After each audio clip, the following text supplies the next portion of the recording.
So, niabot na ang ato ang parcel from TikTok. So, mauni siya ang Tranio 45 watts fast charger mga guys. So, atong i-check kay Basin. Dili legit. Uy, legit. Legit siya. Wala ya, Tranio.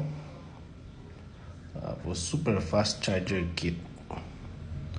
Ano yung mga specs, that is 45 watts, so pwede siya sa laptop, sa cellphone, iPhone.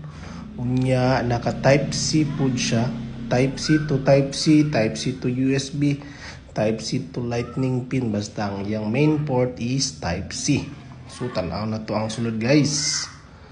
Mauni ang sulod sa pato ang parcel.